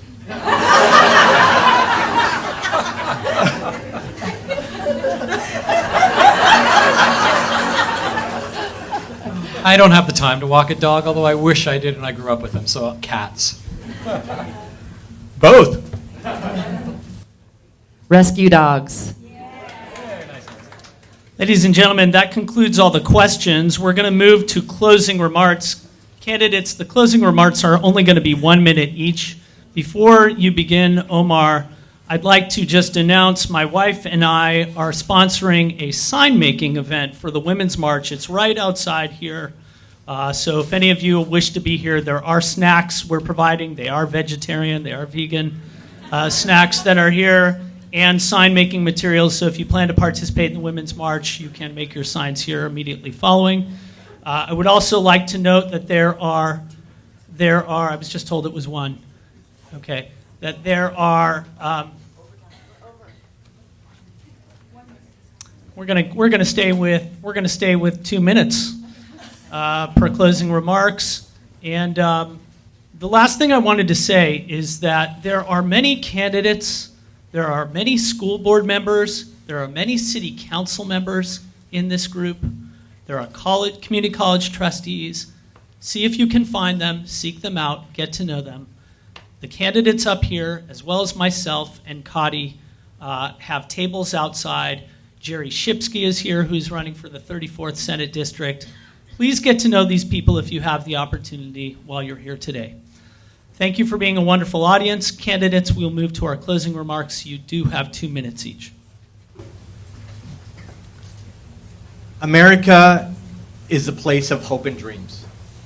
I was born and raised in Orange County. I've lived here all 46 years of my life, more than any other candidate. I was born to an immigrant father. My father was born in British India in the 1930s and was an engineer at a very young age. A British officer advised my grandfather that there was nothing there in the war-torn India or Pakistan, and that he should send my dad to the future, send him to America. The British officer helped my young father, who was barely 19 at the time, make his way to America post-World War II in the 1950s. Aboard of all ways to get to America, Dad came aboard the Queen Mary in Long Beach. Standing on deck, Dad recalls seeing the Statue of Liberty on the horizon, welcoming his call. With just a few dollars in his pocket and hope in his heart, he came to America to seek a higher education and the promise of a better future. When he got here, a native New York taxi cab driver asked Dad, "Well, son, where's all your stuff?" My dad's response is, I don't have anything. The cab driver then said, you're going to freeze here in this New York winter, let alone Minnesota where you're headed. The cab driver then, this native New Yorker, then drives Dad to a used clothing store and buys him jackets and shoes. My dad wasn't able to afford any of that. Unable to pay him, the cab driver solicits a promise. It's on me. Make something of yourself. Do something for your country. Make something of your new home. That is the America we used to be. That is truly what makes America great. That is the America we truly are. That's why I'm running. My dad's 82nd birthday was last week, and it's because of him I'm standing before you here today. Dad, I want you to please stand up. I love you very much.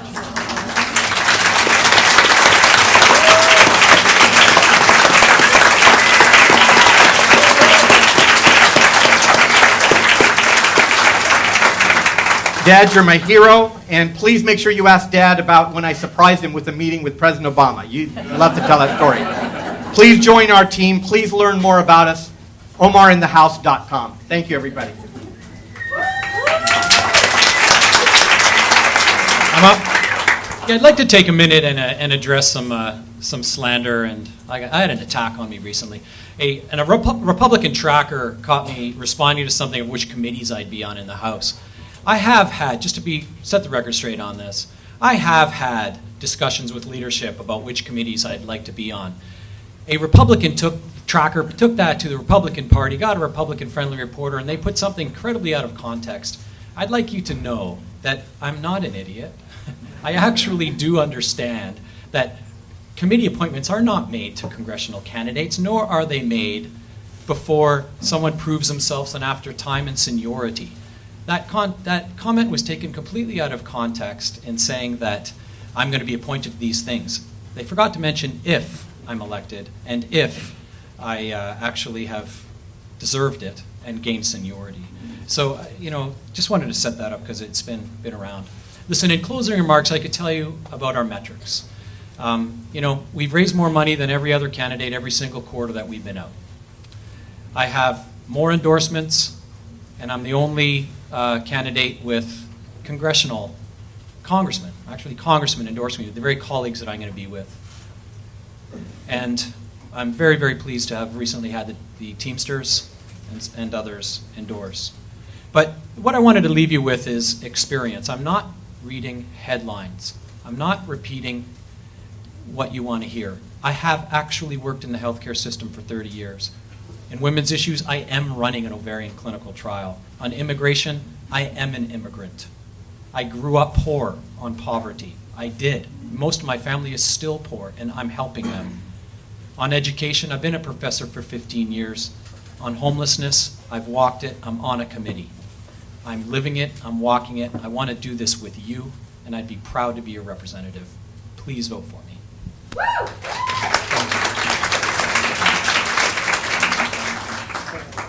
I announced I was running March 2nd of last year. At that time, I was the only one at these two tables who had announced.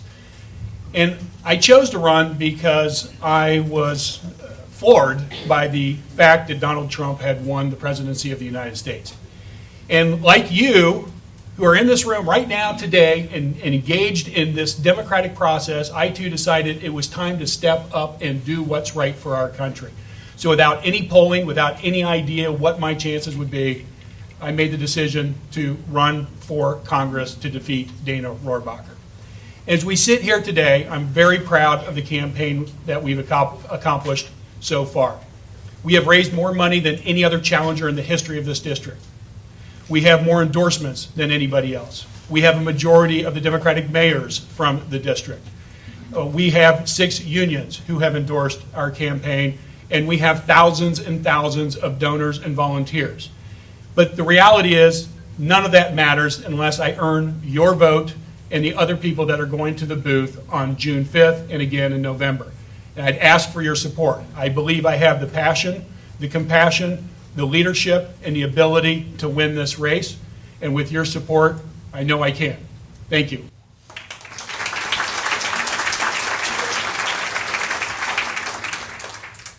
Thank you, H.B. Huddle, Alan, and Josh Lowenthal. Hey, I'm excited about the Women's March next Saturday. Is everybody going? Put up your hand. Are you guys going? Santa Ana, right? We've got to support our local Women's March. Please join me at the table outside afterwards. Sign up, and you can march with Team Laura. My daughter Annalise is coming down from San Francisco. My son Dane will be there. My husband Homer. We're going to have a great group, and I really would love all of you marching with me. Look, in case you haven't noticed, I'm a woman. And though I'm not asking for your vote because I'm a woman, less than 1 in 5 in Congress are. And that must change. After the last presidential debates, I made plans to take my one daughter to DC to watch the first female president sworn in. I thought it was going to be a historic moment. In fact, it was a historic moment, but not for one woman. It was a historic moment for all of us women. I've lived in this district since I was 16. I remember when there were more Carmen Gias than there were Lamborghinis, and everybody wore rubber flip-flops, and some of us still do. I'm a mother who raised 5 kids here. They all went to public school. I am the clear and obvious distinct choice between old Orange County, Dana Rohrabacher, and new Orange County, Laura Oatman. So who up here is the most like you? Remember what this is about. You're choosing a representative, somebody who represents you. We can't afford to play safe, middle of the ground, business as usual politics. We need to get the excitement up. We need to get the excitement out. After this Women's March, we are going to continue to march all the way to DC, and we are going to make America kind again, and compassionate again, wise again, and honorable again. Sisters, this is our year. Let's do this. Si se puede. Gracias. Thank you. Adios. Folks, let's hear for the 48th Congressional District candidates. They did such a wonderful job. I'd also like to say thank you to the HB Huddle. This is a rising force of grassroots activism here right now. Bethany, thank you, everybody.